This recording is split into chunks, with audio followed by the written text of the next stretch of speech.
Bismillahirrahmanirrahim. Assalamualaikum warahmatullahi wabarakatuh. Selamat siang dan salam sejahtera untuk kita semua. Yang kami hormati Bapak dosen pengampu mata kuliah Usul Fikih, dalam hal ini Bapak Andi Sulfikar Darussalam MSI, dan teman-teman sekalian yang kami banggakan. Baik, sebelum memulai diskusi pada siang hari ini, baiknya marilah kita memanjatkan puja dan puji syukur atas kehadirat Allah Subhanahu wa Ta'ala, karena atas berkatnya, rahmat dan hidayahnya lah sehingga kita masih bisa diberikan kesempatan pada siang hari ini untuk bisa melaksanakan perkuliahan walaupun hanya sebatas daring. Salawat dan taslim tak lupa pula kita curahkan kepada baginda junjungan kita Nabiullah Muhammad sallallahu alaihi wasallam, Nabi yang telah menyelamatkan kita dari kegelapan jahiliyah menuju alam Islamiyah seperti sekarang ini. Baik, kami dari kelompok akan mempresentasikan hasil kerja kelompok kami mengenai hukum taklifi dan macam-macamnya. Baik, pada kerja kelompok kali ini saya ditemani oleh teman saya. Yang pertama Siti Khairunisa dan yang kedua Saudari Asma, dan saya sendiri atas nama Andi Darmawansa Sayuti. Baik, langsung saja kita masuk kepada materi yang pertama. Bismillahirrahmanirrahim. Assalamualaikum warahmatullahi wabarakatuh. A. Pengertian taklifi. Hukum taklifi ialah hukum yang dikehendaki dilakukannya suatu perbuatan oleh mukallaf atau melarang mengerjakannya untuk memilih antara melakukan atau meninggalkan. B. Pembagian hukum taklifi. Hukum taklifi terbagi menjadi 5 bentuk. Yang pertama, ijab atau kewajiban, yaitu ayat atau hadis dalam bentuk perintah yang mengharuskan untuk melakukan suatu perbuatan. 2. Nad atau anjuran yang melakukan, yaitu ayat atau hadis yang menganjurkan melakukan suatu perbuatan. 3. Tahrim atau melarang, yaitu ayat atau hadis yang melarang secara pasti untuk melakukan suatu perbuatan. 4. Karaha, yaitu ayat atau hadis yang menganjurkan untuk meninggalkan suatu perbuatan. 5. Ibahah, yaitu ayat atau hadis yang memberikan pilihan seorang untuk melakukan atau meninggalkan suatu perbuatan. Sekian dari saya. Assalamualaikum warahmatullahi wabarakatuh.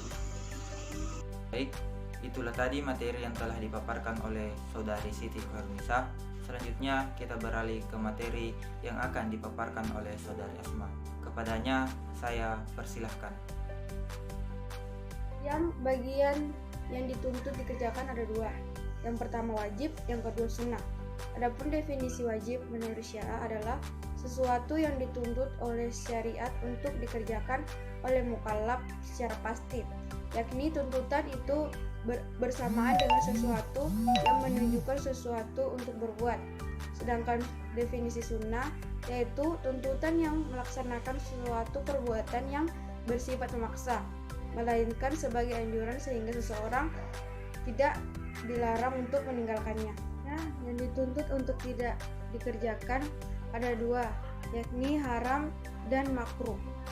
Haram yakni yang diancam orang yang melakukannya dan diberi ganjaran bagi yang meninggalkannya. Sedangkan makruh secara bahasa sesuatu yang dibenci, dan istilah usul fikih berarti sesuatu yang dianjurkan syariat untuk meninggalkannya, di mana bila ditinggalkan mendapatkan pujian dan bila dilanggar tidak berdosa. Dan yang dipilih antara mengerjakan dan meninggalkan adalah bagian mubah. Mubah terbagi menjadi 2, yaitu 1. Mubah yang apabila dilakukan atau tidak dilakukan tidak mengandung mudarat seperti makan, minum, berpakaian, dan berburu. Sedangkan yang kedua yaitu mubah yang apabila dilakukan mukallaf tidak ada mudaratnya, sedangkan perbuatan ini sendiri pada dasarnya diharamkan. Baik, itulah materi yang telah dibawakan oleh Saudari Asma.